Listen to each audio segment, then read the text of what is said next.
Hey, this is Democracy Now! I'm Amy Goodman. Nearly 6 months after Hurricane Maria battered Puerto Rico, the island is still facing a massive recovery effort.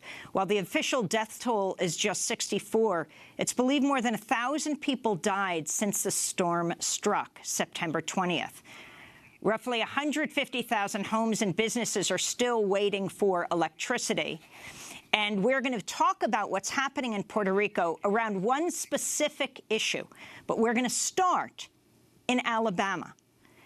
We're going to start with environmental news in a battle between a small, mostly poor, majority black community in Alabama and the operators of a toxic landfill.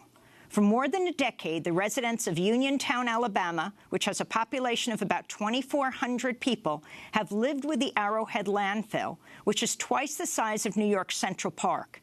Arrowhead opened in 2007, began accepting waste from 33 different states despite outcry from the community. Then in 2009, the landfill began accepting shipments of toxic coal ash, the residual byproduct of burning coal from a massive spill in Kingston, Tennessee, believed to be the largest coal ash disaster in U.S. history. For 2 years, nearly 4 million tons of coal ash was shipped by rail from a mostly white Tennessee county to Uniontown. Coal ash contains toxins including arsenic, mercury, boron that can affect the nervous and reproductive systems and cause other health problems. According to the EPA, people living within a mile of unlined coal ash storage ponds have a 1 in 50 risk of developing cancer. In 2013, several dozen Uniontown residents filed a complaint under the Title VI of the Civil Rights Act. Well, this week, the EPA dismissed the claim, saying there's insufficient evidence that authorities in Alabama had breached the Civil Rights Act. This comes as new government data reveals coal ash has contaminated water with arsenic and radium and other toxic chemicals near coal-fired plants around the country.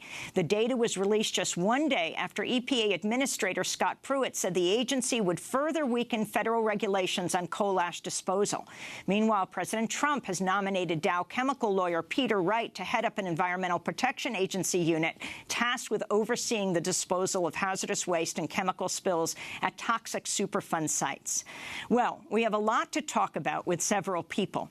We're going to Montgomery, Alabama, to speak with Ben Eaton, Vice President of Black Belt Citizens Fighting for Health and Justice and a resident of Uniontown, Alabama. In Washington, D.C., we're joined by Mustafa Santiago Ali, former head of the Environmental Justice Program at the Environmental Protection Agency, who resigned from the EPA a year ago to protest the Trump administration's proposal to scale back severely the size and work of the agency.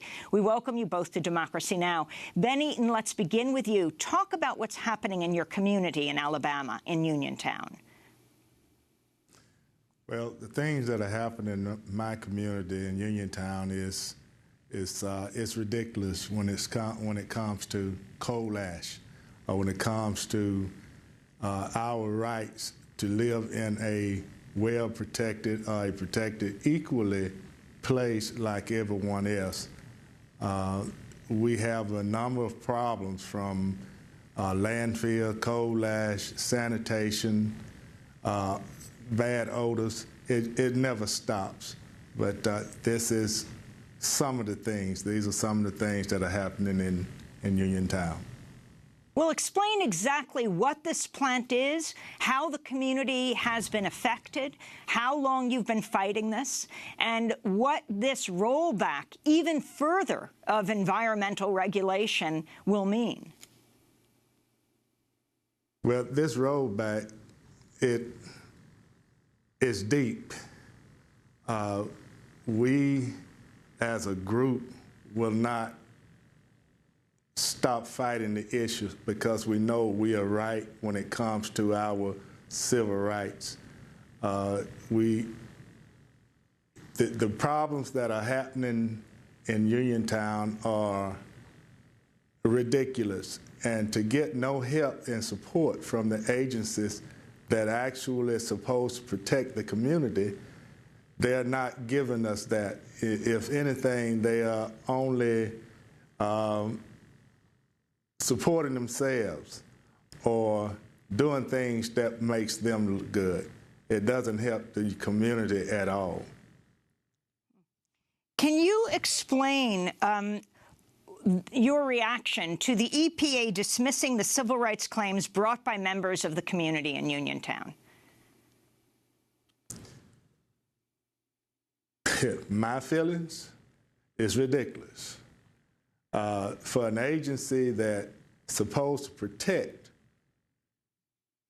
the citizens and the environment opt out to say we didn't have a claim from insufficient of evidence.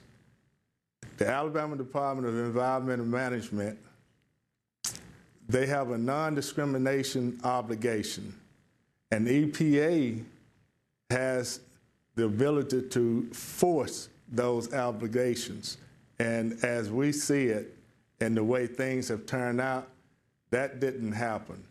And it's hurtful to be on the bottom, constantly trying to work our way up for just a fair, equal treatment.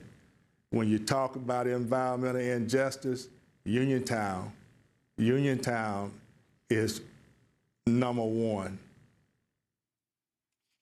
I want to play a clip from a short documentary called From the Ash from the Southern Environmental Law Center. It explores the danger from and effects of coal ash in Alabama communities. This is Dr. Elizabeth Dobbins, a biologist at Samford University, explaining the health and environmental impacts of coal ash.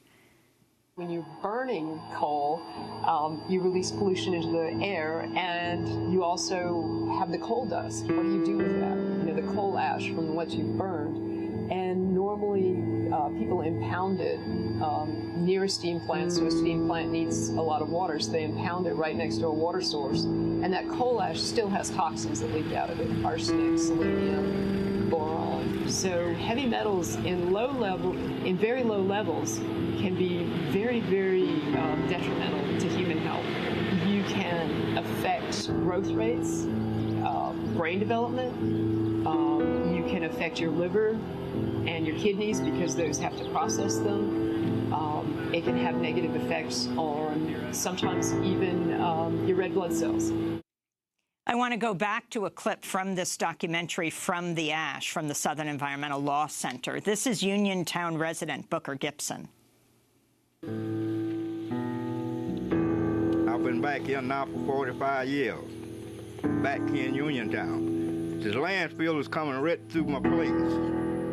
I got a pasture, I got a few cows, I did have a few catfish out there in the pond, but they kept blowing so much of filth over there coming from the landfill when it was cutting the trees and stuff, and my fishes died. Well, if you sitting up on the porch, you don't see nothing but a big mountain. Well, when I first bought this place, we didn't have it.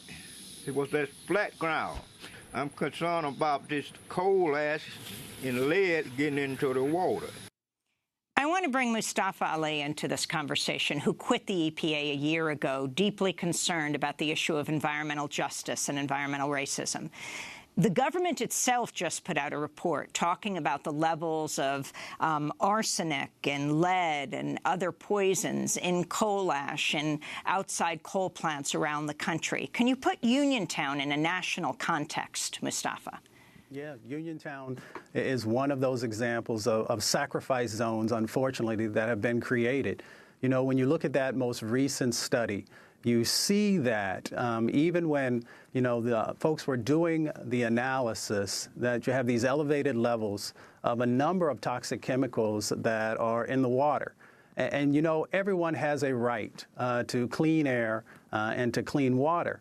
So when you have these types of egregious situations that are going on, and as Ben shared, when you come to the federal government, in many instances as a last resort, hoping that they will help and stand up and do the right thing, unfortunately, we find that far too many of our communities of color and lower income communities are continuing to be disproportionately impacted and cannot find relief from this pollution that is happening inside of their communities. In many, many instances, folks are living in a survival type of a situation.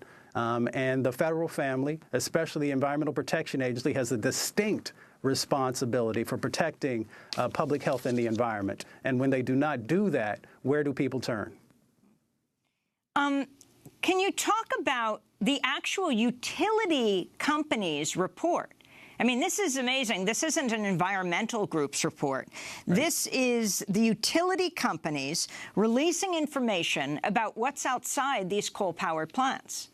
Yeah, well, you know, there's an interesting dynamic that's going on in this space. One, when the utility companies did their own sets of analysis, of course, they found that the water, you know, is being impacted, a number of different chemicals that are in that space. The other dynamic that's going on that folks should be very aware of is that the Obama administration tried to put in place, you know, some additional protections. And now we have the current administration who's trying to roll those back, who is trying to take $100 million away from the analysis that could be in place of checking the water quality, to checking to see if there's any leaching that's going on, and then giving the responsibility back to the states and also to the utilities themselves to make some decisions if they feel that it's necessary to monitor and to do these analyses. And we know that, you know, we need to have a uniform process across the country because, unfortunately, what's happening in Alabama, what's happening in Uniontown is also happening across the country.